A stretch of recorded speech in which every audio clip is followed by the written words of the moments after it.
So I've got a show coming up April 17th, and it's happening in a music store. So I wanted to make some work with a musical sort of motif.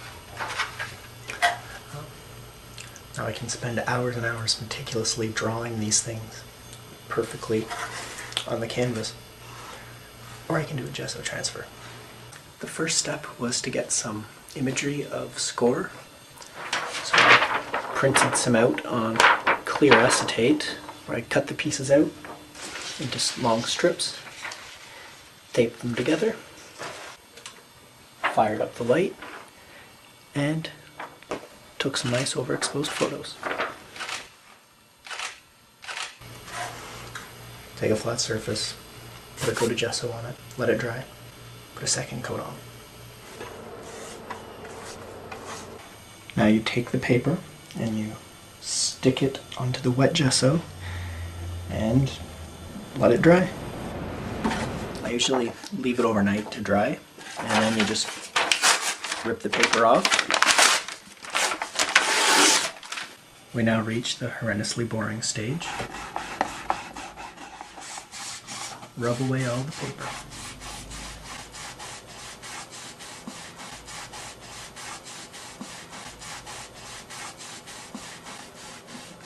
Fun.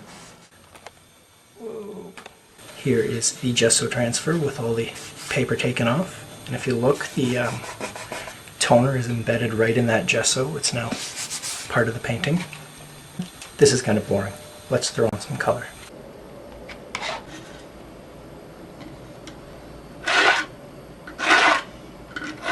What I'm doing is sort of a modern twist on an ancient technique called the misc technique, where you build up a painting in layers of color, starting with red, then going through yellow and blue. And the way they build up on top of each other when you're done, the dark areas, instead of appearing flat, have this really nice rich depth to them that make your paintings a lot more interesting to look at. This technique is very sensitive to color. Very subtle variations using one red instead of another will completely change the end result. You've got your opaque natural cadmiums that give you one sort of result. You've got your newer synthetic pigments that they combine and give you much, much brighter, more intense colors. They tend to be very transparent, so you can have a lot of fun with glazing these guys.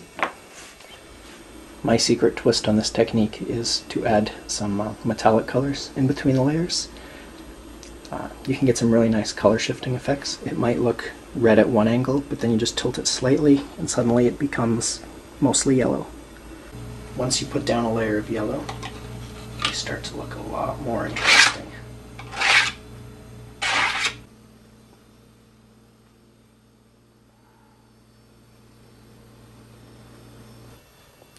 Once you get the blue on these, they really start to shine. When it's just the red and yellow, they can all look pretty much the same, but once you get that coat of blue on, you really start to notice the subtle differences. These paintings are a huge pain in the ass to document with the color shift.